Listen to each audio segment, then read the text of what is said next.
अस्सलाम वालेकुम। नमाज नबवी सीरीज़ देख रहे हैं। अभी इसमें हम मसनून वज़ू की मुकम्मल तरतीब देख लेते हैं। वज़ू के शुरू में बिस्मिल्लाह पढ़नी चाहिए, ठीक है, क्योंकि रसूल सल्लल्लाहु अलैहि वसल्लम ने फरमाया बिस्मिल्लाह कहते हुए वज़ू करो। और ये भी जहन में रहे कि अगर हम शुरू में भूल गए हैं बिस्मिल्लाह पढ़ना, तो फिर जब जब वज़ू करते हुए जब याद आ जाए वहीं पढ़ लें। ये नहीं कि फिर अब पहले से कुल दोबारा वज़ू करना शुरू कर दें, ये नहीं, वहीं याद कर लें जब याद आ जाए। और दूसरा ये कि आप सल्लल्लाहु अलैहि वसल्लम ने सिर्फ बिस्मिल्लाह पढ़ी थी, आगे अर्रहमानिर्रहीम नहीं पढ़ी थी, तो हमें भी सिर्फ बिस्मिल्लाह कहकर वज़ू शुरू करना चाहिए, कुल्ली करनी चाहिए।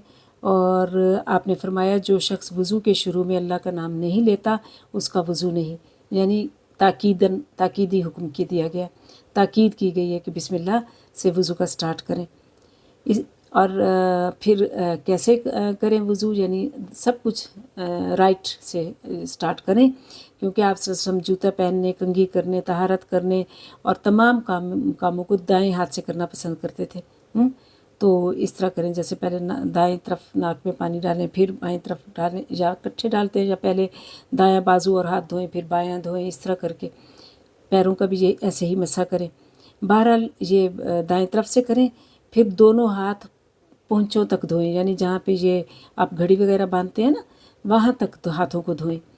फिर हाथों को धोते हुए हाथों के उंगलियों के दरमियान खलाल करें, यानी उंगलियों को एक दूसरे के बीच में डालें। इससे शायद ये भी होता होगा मसा करने का या खलाल करने का कि कोई जगह खुश्क न रह जाए।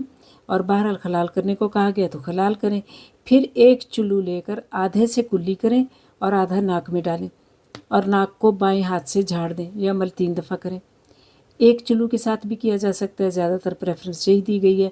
कहीं एक आध हदीस में ये भी मिलता है कि आप अलग अलग भी आपने कुछ दफ़ा किया था।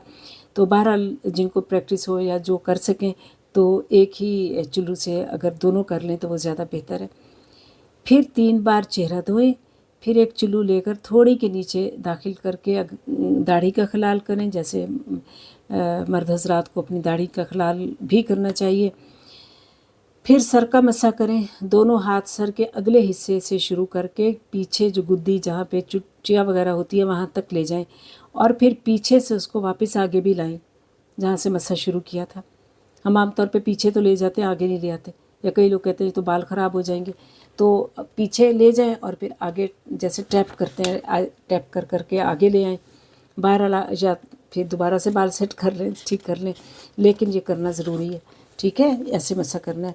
फिर कानों का जो मसा है वो भी ऐसे करें कि शहादत की उंगलियां दोनों कानों के सुराखों में दाखिल करके अंदरूनी जानिब से गुजार कर कानों की पुश्त पर अंगूठों के साथ मसा करें, ठीक है। फिर दायां पाँव टखनों समेत 3 बार धोएं और बायां पाँव भी टखनों समेत 3 बार धोएं। और जब भी वज़ू करें तो हाथों और पाँव की उंगलियों का खिलाल करें, पाँव की उंगलियों को भी खिलाल करना है। आप सल्लल्लाहु अलैहि वसल्लम अपने पाँव की उंगलियों का खिलाल अपनी जो छोटी उंगली होती है ना उससे किया करते थे। अपने पाँव की उंगलियों का खिलाल हाथ की छोटी उंगली से करते थे। तो इससे पता चला कि हमें हाथ की छोटी उंगली से खिलाल पाँव का करना चाहिए। और ये कि अगर ज़ख़म पर पट्टी बंधी हो, तो कोई ज़ख़म लग जाए, चोट आ जाए और पट्टी बंधी हो तो पट्टी पर मसा कर लें, क्योंकि वहाँ तो आप पानी नहीं वो कर सकते, और इर्द गिर्द जगह जहाँ धो सकते हैं वो जगह धो लें। और एक चीज़ मेक श्योर करें कि जैसे कोई जगह खुश्क न रहे, जो वज़ू की तमाम अज़ा है ना वो अच्छे से तर होने चाहिए, ठीक है। और कानों के मसा के लिए नए पानी की ज़रूरत नहीं होती, जो हाथ वैसे भी गीले होते हैं तो उन्हीं के साथ कर लें। इसके अलावा हमने सर के मसा की भी बात की है, लेकिन गर्दन के मसा की बात नहीं की, क्योंकि गर्दन का मसा साबित नहीं है।